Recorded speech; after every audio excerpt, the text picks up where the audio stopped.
তাহলে আমরা কি দেখতে পেলাম যে অ্যাক্টিভ ভয়েসের শুরুতে ডুডাস থাকলে এই ডুডাসের পরিবর্তে কি লিখতে অ্যামিজার, আর যদি অ্যামিজার, হ্যাঁ আর যদি ডিড থাকে তাহলে ডিডের পরিবর্তে লিখতে ওয়াজ ওয়্যার।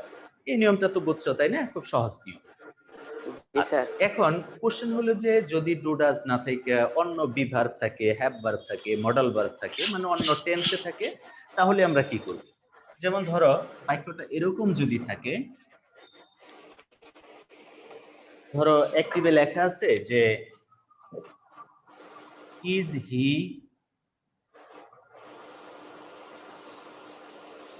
Writing a letter. এবার দেখো সেন্টেন্সটা তোমার কন্টিনিউয়াস টেন্সে। এখন কন্টিনিউয়াস টেন্সে যদি থাকে বা পারফেক্ট টেন্সে থাকে বা ফিউচার টেন্সে থাকে, আমরা অক্সিলারি ভার্বটা শুরুতেই লিখব যে ইজ, এ লেটারকে সাবজেক্ট করো, ইজ এ লেটার। এখন ওই যে টু বি ভার্বের যে অতিরিক্ত অংশ বসাইতে হয়, যে সকল কন্টিনিউয়াস টেন্সে অ্যামিজারে পরে বিইং বসে, সকল পারফেক্ট টেন্সে বিন বসে, শ্যাল উইল বা মডেল ভার্বের পরে বি বসে, এই যে পড়ছে এই অতিরিক্ত অংশটা তোমার এইখানে চলে আসবে স্যার বিং। হ্যাঁ বিইং, যেহেতু কন্টিনিউয়াস টেন্স তাহলে কন্টিনিউয়াস টেন্সে তোমার বিইং হবে। তাহলে তুমি লিখলা ইজ এ লেটার বিইং, এখন V3 written by here objective form him, is a letter being written by him। আবার ধরো যদি পারফেক্ট টেন্সে থাকে, যেমন has he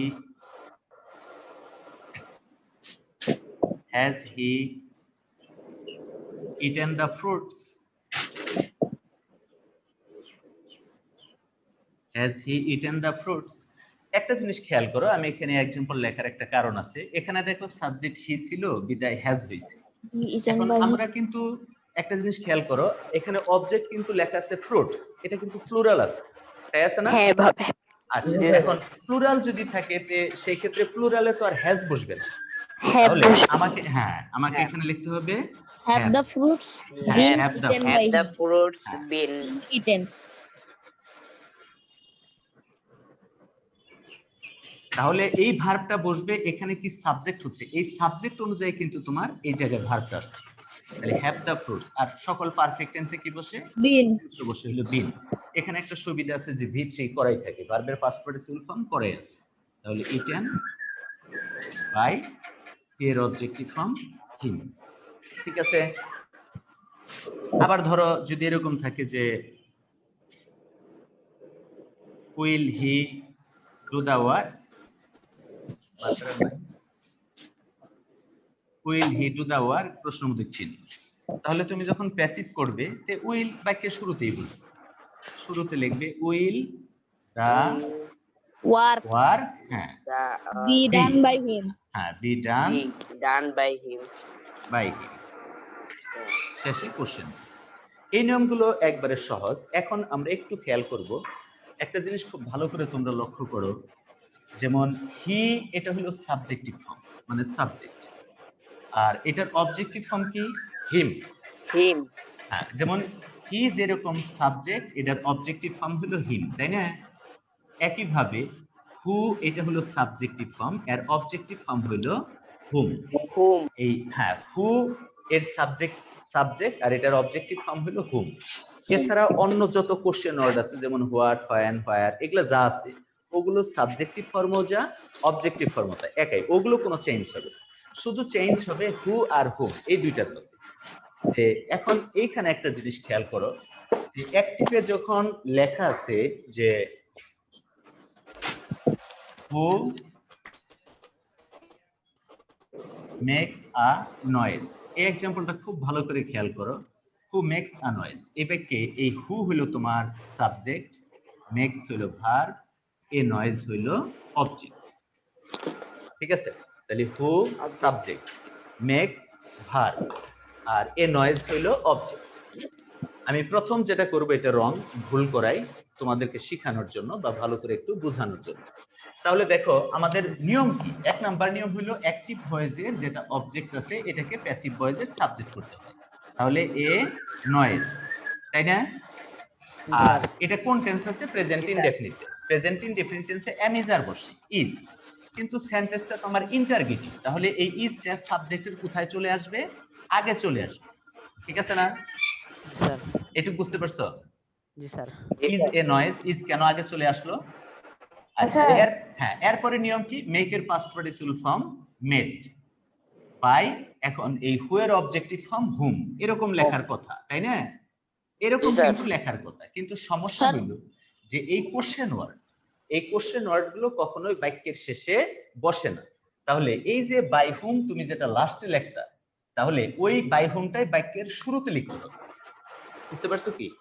তাহলে এটাকে ভয়েস কিভাবে করবা? তাহলে আমরা হু থাকলে এই যে হু আমরা বাই যুগে লাস্ট অবজেক্ট লিখতাম, কোশ্চেন ওয়ার্ড বাক্যের শেষে বসে না। এইজন্য তুমি শুরুতেই লিখে নিবে যে by by whom whom, by sir আর কোন সেন্টেন্সে কি এরকম করা যাবে, মানে প্রথমে আনা যাবে? না না না, শুধু হুর যুক্ত ক্ষেত্রে হু যদি থাকে তাহলে এরকম হবে। তাহলে by whom is a noise made. Made. এখানে প্রশ্ন দিচ্ছি না, আসলে বাই হুমটা লাস্ট হওয়ার কথা ছিল, কিন্তু কোশ্চেন ওয়ার্ড গুলো কখনো বাক্যের শেষে বসে না। তাই যে অবজেক্টটা তুমি বাক্যের শেষে লিখতা সেটাকে বাক্যের শুরুতে নিয়ে আসতে। এখানে কিন্তু আবার একটা কোশ্চেন আছে যে হু থাকলেই কি বাই হুম হবে? না, হু থাকলেই কিন্তু বাই হুম হবে না, ওই ভার্ব অনুযায়ী তোমাকে ব্যবহার করতে হবে। নো থাকলে পরে টু নো হুম থাকলে হবে, টু প্লিজ ডিসপ্লিজ অ্যানয় স্যাটিসফাই এগুলো থাকলে উইথ হুম হবে, সারপ্রাইজ With থাকলে অ্যাট হুম হবে। মানে ভার্ব অনুযায়ী তোমার প্রিপোজিশনটা বসাতে হবে। ধরো তুমি এরকম দিলা যে হু নোজ দা ম্যান, কে লোকটিকে চিনি। আচ্ছা, এখন নো ভার্ব থাকলে আমরা জানি কি টু প্রিপজিশন যোগে অ্যাক্টিভেট হ্যাঁ, সাবজেক্ট অবজেক্ট করতে হয়, তাই জানো না? তাহলে হ্যাঁ, তুমি স্যার। এখানে লিখবা টু হুম। টু হুম। হ্যাঁ, টু হুম প্রেজেন্ট ইনডেফিনিট আছে, তাহলে is to whom is the man is no known. Known হ্যাঁ, to whom is the man known. তোমরা কি নিয়মটা ভালো করে বুঝতে পারছো? জি স্যার কারো সমস্যা আছে? না স্যার না না, আচ্ছা।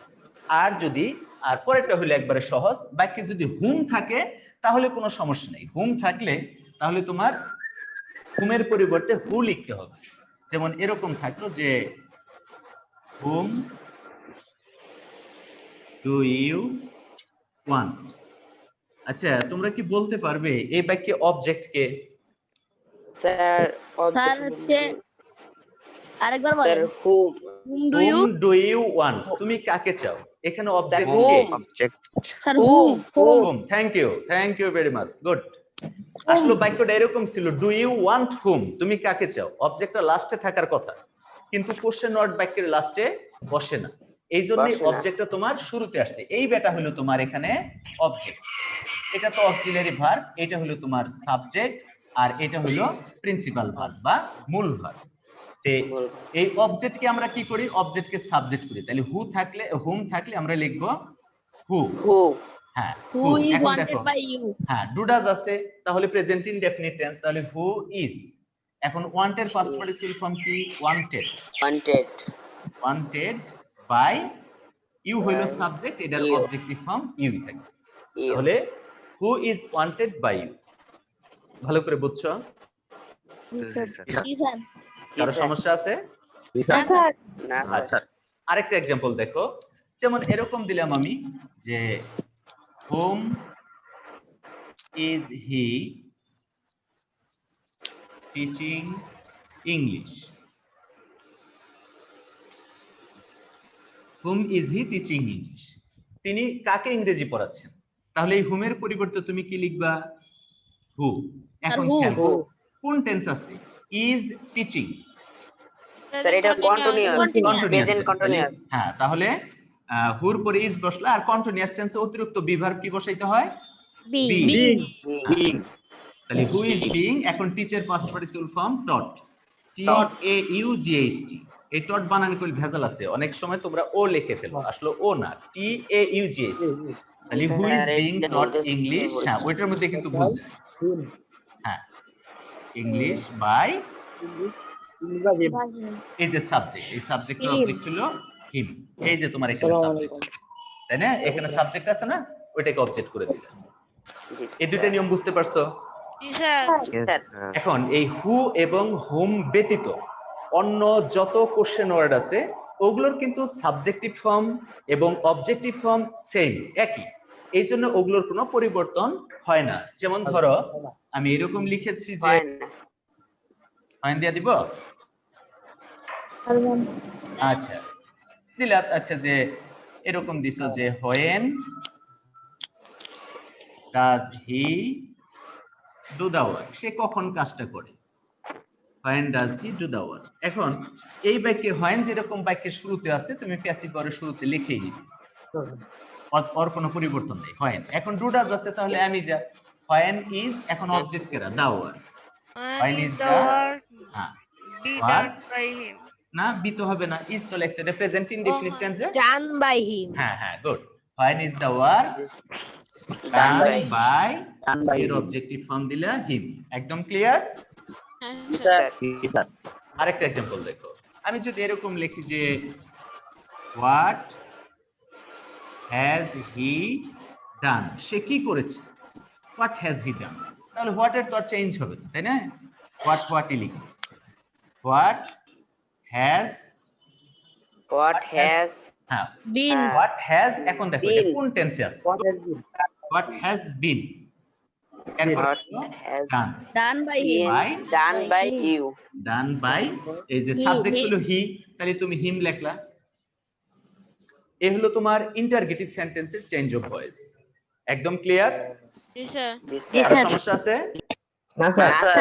Thank you. এখন আমরা দেখি ইম্পারেটিভ সেন্টেন্সের কিভাবে ভয়েস করা হয়। ইম্পারেটিভ সেন্টেন্সের ভয়েস কিন্তু আরো সহজ, তাই না? একদম জি সহজ। স্যার, খুবই সহজ এইটা। ওইটা ইম্পারেটিভটা করে খুব মজা পাওয়া যায়, ওটার মধ্যে কোনো ডিস্টার্ব নাই। ইম্পারেটিভ হবে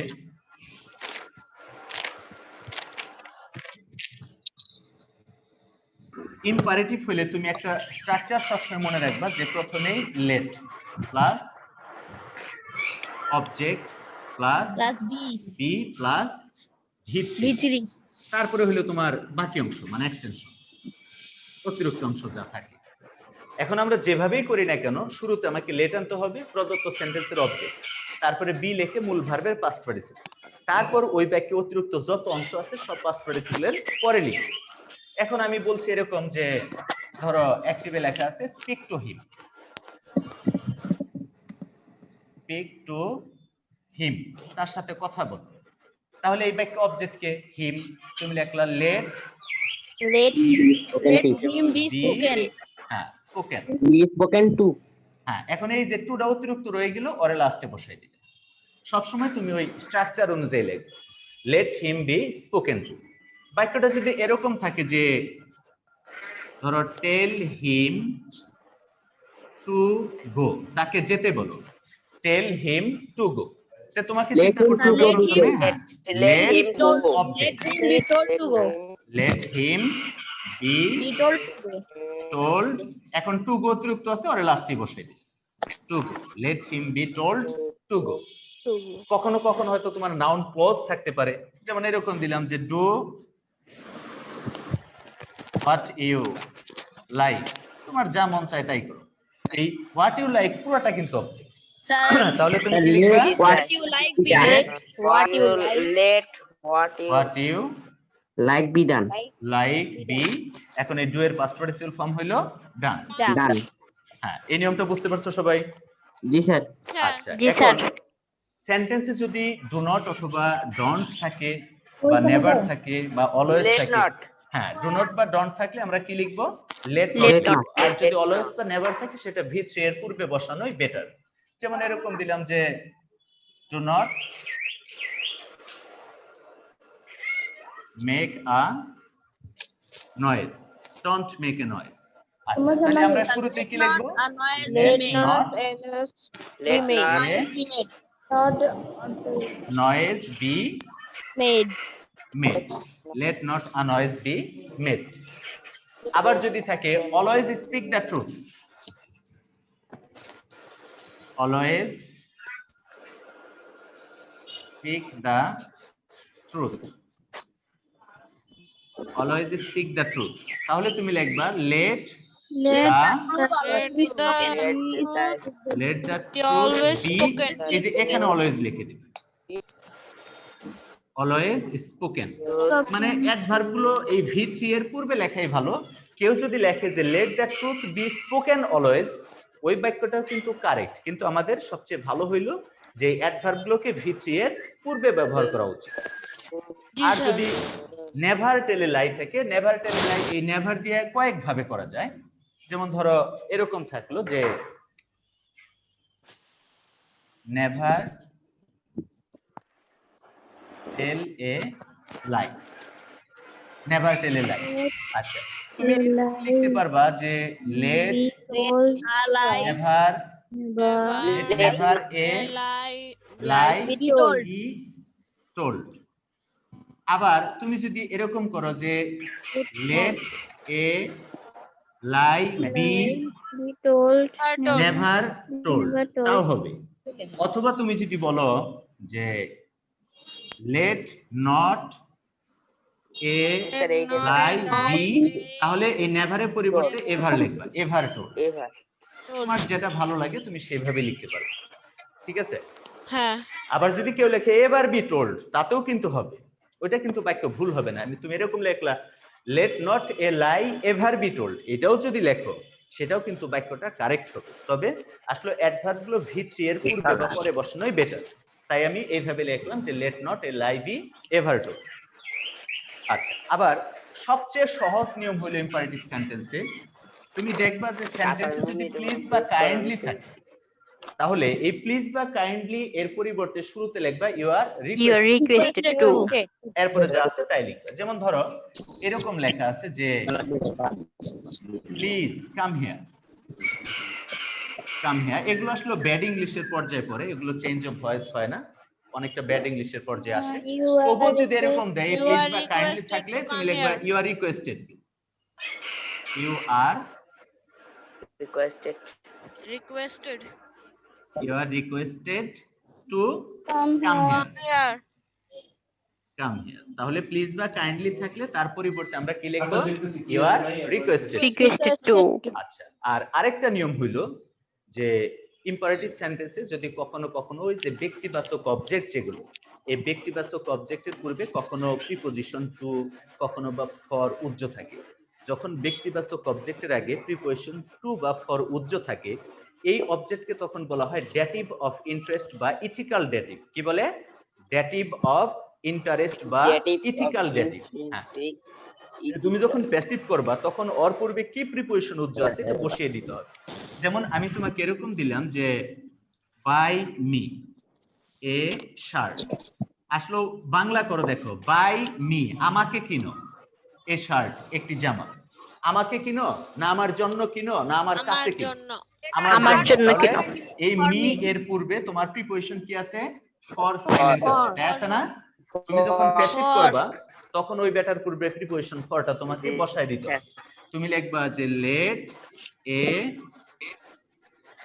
shirt be bought for me, bought for me. এই যে এখানে ফরটা চলে আসলো, let a shirt be bought for me. ভালো করে বুঝতে পারছো? আবার কখনো টু উজ্জ থাকে, বুঝো না এটা? জি স্যার। জি স্যার। আচ্ছা, আবার এরকম থাকলো যে সেল মি দা পেন, আসলে আমার জন্য কলমটি বিক্রি করো না আমার কাছে কলমটি বিক্রি করো? আমার কাছে। কাছে, কাছে বুঝাতে প্রিপজিশন টু বসে। তাহলে তুমি লিখবা যে let Let the pen let the pen Sold be to me. Sold to me. হ্যাঁ To me. To me. ভালো করে বুঝতে পারছো? জি স্যার।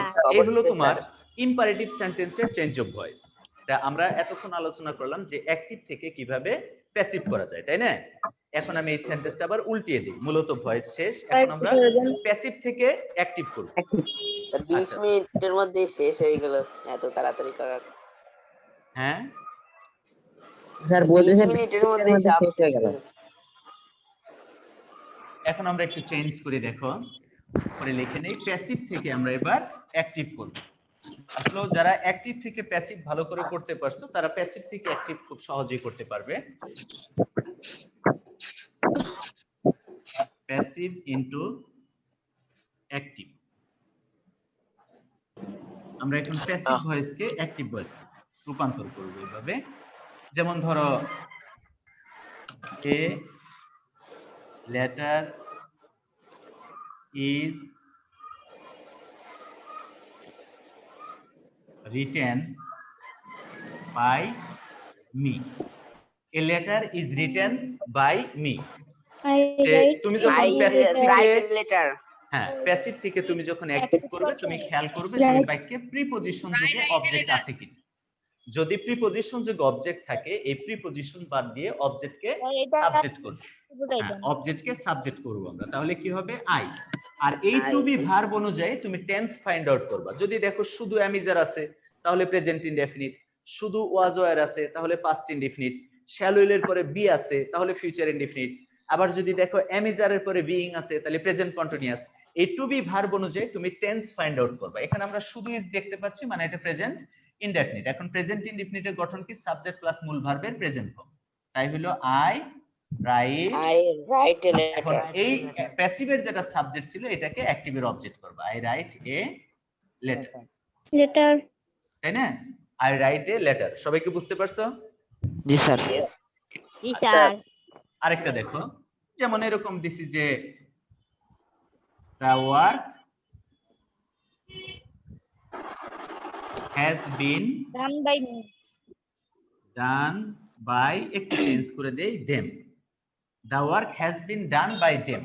তাহলে এই অবজেক্ট প্রিপজিশন বাদ দিয়ে তুমি অবজেক্টকে সাবজেক্ট করো, তাহলে কি হবে? They has done the work. Sir, they have done the work. Good, they They have, have কারণ এখানে done the third work. Person singular ছিল হ্যাজ হইছে, এখন দে তো আর সিঙ্গুলার নয়। So they have done The work. এই নিয়মটা তো বুঝতে পারছো নিশ্চয়ই। জি স্যার। আচ্ছা স্যার এখন একটা স্যার অবজেক্ট বাদ দিয়ে একটা করান তো স্যার। ওয়েট, এই নিয়মটা বুঝতে পারছো সবাই? জি স্যার, এটা এখন আমরা বুঝতে- দেখব যে প্রদত্ত সেন্টেন্সে যদি প্রিপজিশন যুগে অবজেক্ট না থাকে সেই ক্ষেত্রে একটু ঝামেলা আছে। তে কেমন? যেমন আমি বলছি যে English is spoken all over the world, all over the world. English is spoken all over the world. এখন দেখো এই সেন্টেন্সে প্রিপজিশন যুগে কোনো অবজেক্ট নেই। যখন অবজেক্ট থাকবে না তখন এই সেন্টেন্সটা তোমরা বারবার পড়বে, পড়ে ফাইন্ড আউট করার চেষ্টা করবে যে এখানে উপযুক্ত কোন ওয়ার্ডটাকে অ্যাক্টিভেট সাবজেক্ট করা যায়। তুমি যদি এখানে সামওয়ান করো তাহলে হবে someone speaks English all over দল, সারা বিশ্বে কোনো একজন ইংলিশে কথা বলে। আসলে তো কথা কোনো একজন বলে না, পিপল বলে, জনগণ বলে। এই জন্য আমরা একটা উপযুক্ত এরকম ওয়ার্ড বারবার পড়ে একটা উপযুক্ত ওয়ার্ডকে অ্যাক্টিভেট সাবজেক্ট করব। তাহলে আমি লিখবো পিপল, আর পিপল আর শুধু ইজ আছে, আর মানে কি? এটা প্রেজেন্ট ইনডেফিনিট টেন্স, তাহলে ভার্বের present form people speak. Is এখানে স্পিক্স হবে না কারণ পিপল হইলো প্লুরাল, তাহলে পিপল স্পিক। এখন এই অবজেক্টকে এই সাবজেক্টকে অবজেক্ট করো, people speak English all over the world. এখন এই যে অতিরিক্ত অংশ যা লাস্টে আছে ওরা লাস্টে বসায় দাও যে all over all over the world. The world. আবার যেমন দেখো, হ্যাঁ, people speak English all over the world. আবার যেমন দেখো, Rome was not Built in a day. Built in a day. Rome. Rome শহর একদিনে তৈরি হয়নি। The Romans are not built Rome in a day. Rome শহর একদিনে তৈরি হয়নি। এখন এই রোম শহরটা কে তৈরি করেছে? নিশ্চয়ই রোমবাসী। রোমানসরা। তাহলে দা রোমান্স। হ্যাঁ, Did not build Rome in a day. The Romans. যেহেতু ওয়াজ নট আছে তাহলে পাস্ট ইনডিফিনিট আমাকে লিখতে হবে ডিড নট। আর ডিড নট বসালে এই মূল ভার্বের কি প্রেজেন্ট ফর্ম লিখতে হবে। Did not build, B U I L D, build Rome in a day. In a day. হ্যাঁ, ইন এ ডে। আরেকটা एग्जांपल দেখো, যেমন খেয়াল করো যে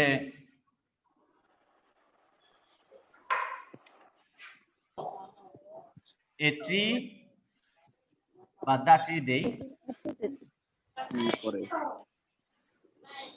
the tree has been uprooted, the tree has been uprooted। uprooted মানে সমূল উৎপাটিত হয়ে যাওয়া, গোড়া সহ উল্টে ফেলা। এখন একটা গাছ আসলে কোনগুলোকে বলা হয় যেগুলো ফল ধরে, বড় গাছ। এখন কোনো মানুষের পক্ষে তো এই হ্যাঁ, বড় স্যার। গাছটাই না তোলা সম্ভব না। এটা তোমার স্ট্রং স্যার। চারা স্যার, গাছ ঝড়- যেগুলা, এগুলা তুলতে পারো। তাহলে তুমি এখানে সাইক্লোন দিতে পারো, টর্নেডো দিতে Storm. পারো, সুনামি দিতে পারো, স্ট্রং ওয়াইন্ড দিতে পারো, স্টর্ম দিতে পারো, ফ্লাড দিতে পারো। এরকম একটা ওয়ার্ডকে তুমি সাবজেক্ট হিসেবে গ্রহণ করো। আমি হয়তো দিলাম যে দা স্ট্রং ওয়াইন্ড, তীব্র বাতাস, অথবা দা ফ্লাড, অথবা সাইক্লোন, অথবা সুনামি। এরকম একটা ওয়ার্ডকে তুমি এখানে সাবজেক্ট হিসেবে গ্রহণ করবে। তুমি ফ্লাড দিতে পারো, স্টর্ম দিতে পারো, সুনামি দিতে পারো দিয়া। এখন দেখো হ্যাজ আছে, তাহলে present perfect tense. Has uprooted uprooted by অবজেক্টকে সাবজেক্ট করো। uprooted the tree। বুঝতে পারছো? ভালো করে বুঝছো সবাই? জি স্যার। আচ্ছা, এখন দেখা গেল যে এমন বাক্য ব্যবহার করেছে যে বাক্যে ওইরকম উপযুক্ত কোনো ওয়ার্ডকে অ্যাক্টিভেট সাবজেক্ট করা যাচ্ছে না। যেমন ধরো এরকম লেখা আছে যে ওয়ার্ক ইজ ডান। এখন দা ওয়ার্ক ইজ ডান, কাজটি করা হয়েছে। এখন এই কাজটা যে কেউ করতে পারে। এরকম যদি থাকে সেই ক্ষেত্রে তুমি সামওয়ান, সামবডি এরকম একটা ইনডেফিনিট প্রোনাউনকে সাবজেক্ট করো। সামওয়ান, তাহলে অ্যামিজার আছে প্রেজেন্ট ইনডেফিনিট, তাহলে someone does the work. Someone does the work. বুঝতে পারছো? এই হলো তোমার change of voice. Sir country is loved, এটার অ্যাক্টিভ কি হবে? কান্ট্রি ইজ লাভ, তাহলে the countryman love, the countryman love. Sir patriot দিলে হবে না? দা প্যাট্রিয়ট দিলে হবে, এ প্যাট্রিয়ট দিবা। এ Sir, Patriot everybody love his country. আচ্ছা, এই হলো ভয়েস। এরপরে কত বলছি?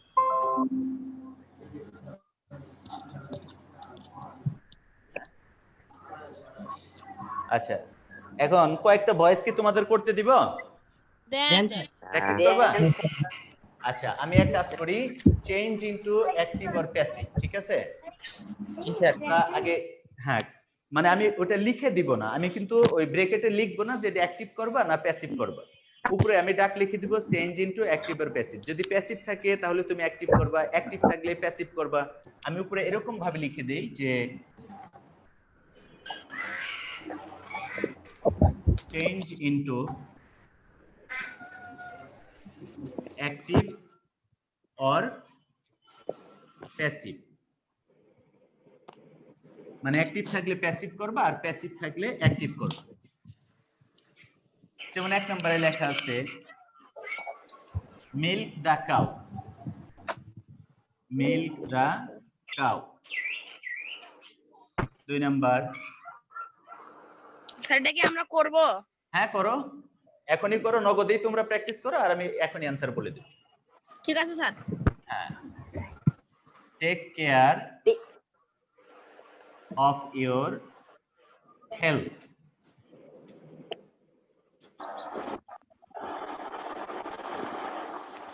The thief was arrested. The thief was arrested. Fire burnt the shed.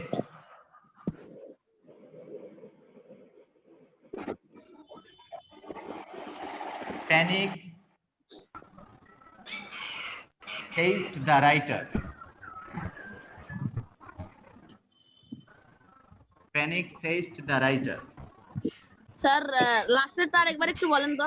Panic, আতঙ্ক মানে ভয়। প্যানিক সেজড, SEIZED, সেজড দ্য রাইটার মানে আতঙ্ক বা ভয় লেখককে ঘিরে ধরলো। Who will help me? Who will help me?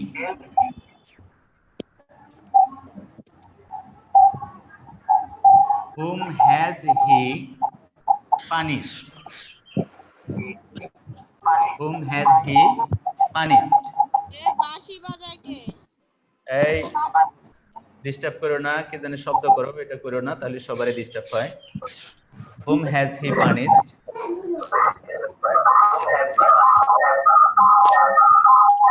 এই গান বাজায় কে? ডিস্টার্ব করতেছে। Who is going to sir ওরে বার করে দেন। open a bank account?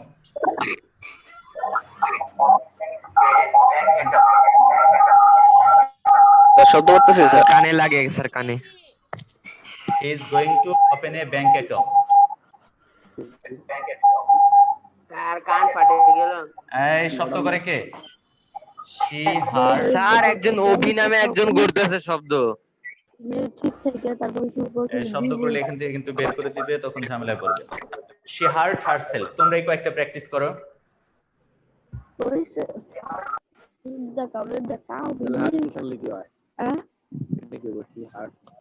She hurt, H-U-R-T. Hurt herself.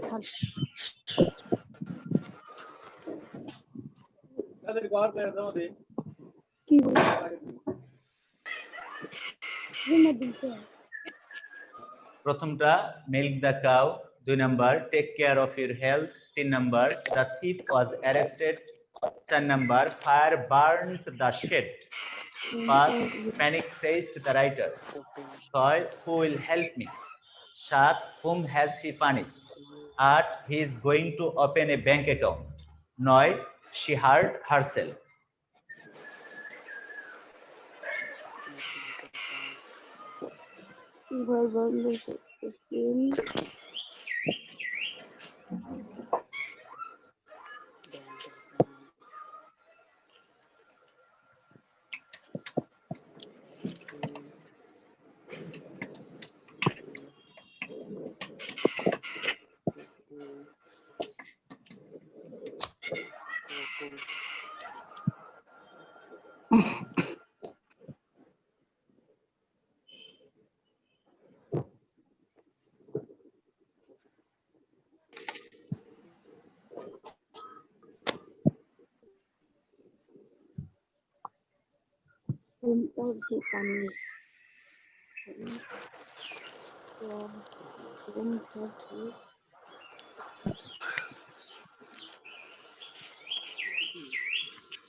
Sir হয়েছে স্যার? হয়েছে? হয়নি। না স্যার, কিছুক্ষণ আচ্ছা পরে। আচ্ছা করো।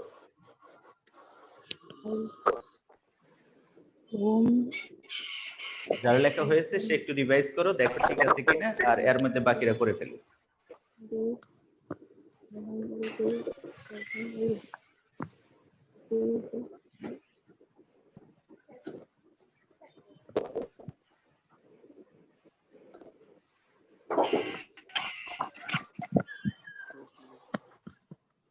The bank account is going to be open.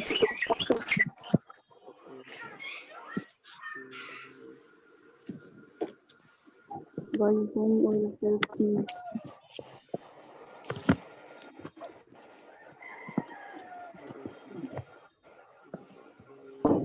Sir হইছে? হয়েছে? না স্যার, স্যার হয়েছে স্যার? হইছে স্যার। আচ্ছা, এখন আমি সমাধান করি, তোমরা একটু ভালো করে মিলিয়ে নাও। জায়গা তো নেই, পাশে লিখে দেই। যেমন মিল্ক দ্য কাউ, গাবিতে দোয়াও, এটা কিন্তু তোমার ইম্পারেটিভ সেন্টেন্স। তাহলে আমরা কি করব? Let the cow be milked. Let the Cow be milked. be Be milked. milked. Let the cow be milked. হয়েছে না? জি স্যার। আচ্ছা, আবার স্যার পরেরটা হলো দেখো, take care of your health. তাহলে তুমি Let your লিখবা, health be took care of. হ্যাঁ, let your health be Took care of. taken, past participle যে মানে taken. হ্যাঁ, taken care of, care of। কেউ যদি নিয়ম ছাড়াও করে যে your health should be taken care of, সেটাও কিন্তু হবে। তুমি যদি এরকম ভাবে লেখো যে এটা নিয়ম ছাড়া, your health, এটা লিখে নাও, should be taken care of। হ্যাঁ, এরকমও যদি লেখে সেটাও কারেক্ট, যে your health should be taken care of। কে বুঝো নাই সেটা আবার বলো তো দেখি। আচ্ছা বুঝছি। বুঝছো? জি স্যার। আচ্ছা, যেহেতু জায়গা নেই উপরের দুইটা মুছে দেই না, আমি অ্যানসারটা উপরে হ্যাঁ, স্যার। লিখতে স্যার পারি। দুইটাই দুইটাই হয়েছে হ্যাঁ, তাহলে মুছে দেই, অ্যানসারটা আমি উপরে লিখতে পারি। পরেরটা দেখো, দ্য থিফ ওয়াজ অ্যারেস্টেড। চোরটি গ্রেপ্তার হয়েছিল। এখন এই চোরকে গ্রেপ্তার করতে পারে। আমি স্যার, যদি চোর ধরি তাহলে বলবো আরিফ স্যার ধরছে, তুমি ধরলে বলবো আমাকে ধরেছে, র‍্যাব যদি ধরে তাও বলবে ধরেছে। এখন গ্রেপ্তার করার ক্ষমতা অনলি পুলিশের আছে, তাহলে তুমি কি লিখবা? Police, the police arrested him. Police arrested, যেহেতু ওয়াজ আছে পাস্ট ইনডিফিনিট, তাহলে arrested, Please arrested the thief. Arrested the thief, police arrested the thief. জি স্যার আচ্ছা, আবার পরেরটা দেখো, পরেরটার মধ্যে একটু ভেজাল আছে, 4 নাম্বারটা। স্যার, 4 কথা নাম্বারে রিপিট আসতেছে স্যার। জি স্যার হ্যাঁ কথা রিপিট আসতেছে। হ্যাঁ, আমিও দেখি এখন নেটের ডিস্টার্ব প্রতিভা সরকারের থেকে। Fire burned the shed. এখন আগুন, হ্যাঁ, এই শেড মানে ছাউনি, আগুন ছাউনিটাকে জ্বালিয়ে দিল। তাহলে আমি কি লিখবো? The shed. Fire burned the shed, আর একটু দেই, তাহলে তুমি কি লিখবা? The Shed sir shed shed was was burned. BURNT, burn. The shed was burn. এখানে বাই ফায়ার লেখার আর দরকার নেই, না লেখাটাই বরং তোমার বেটার, যে দ্য শেড ওয়াজ বার্ন, ছাউনিটি পুড়ে ছাই হয়েছিল বা পুড়ে গিয়েছিল। স্যার লিখলে কি ভুল হবে? লিখলে কি ভুল হবে? আর লেখলে ভুল হয় না, তবে না দেওয়াটাই বেটার। কিছু কিছু ক্ষেত্র আছে এরকম, যেমন আরেকটা এক্সাম্পল আমি উপরে দেখাচ্ছি, স্যার ওই বাই লাভ ফাইন্ড সিস্টেম। লিখছি তাই তো হলো না। বাই ফায়ার লেখার দরকারই নেই, ওইটা দিও না।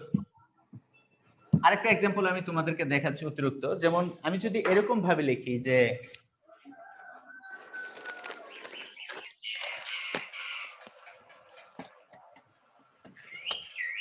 circumstances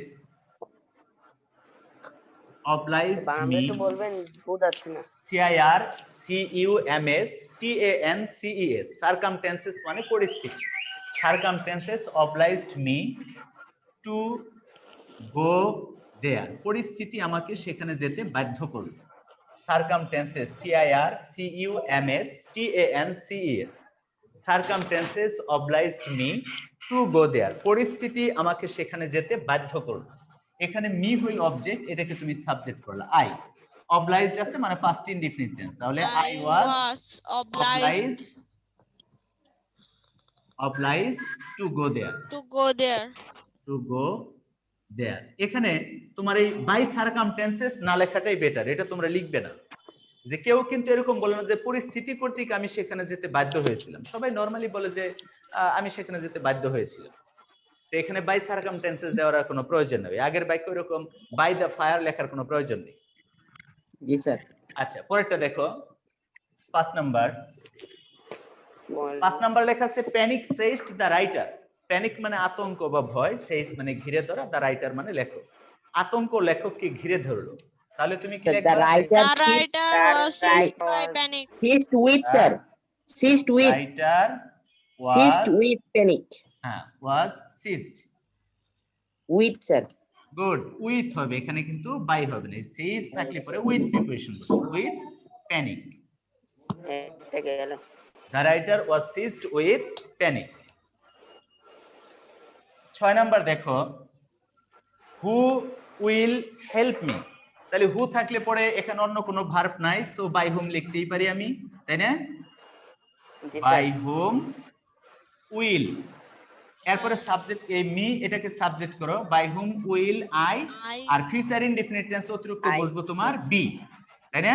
বি বাই হুম জি will sir I be Help. Help. প্রশ্নবোধক চিহ্ন। হয়েছে। হয়েছে? হ্যাঁ স্যার। জি Good. স্যার এরপরে দেখো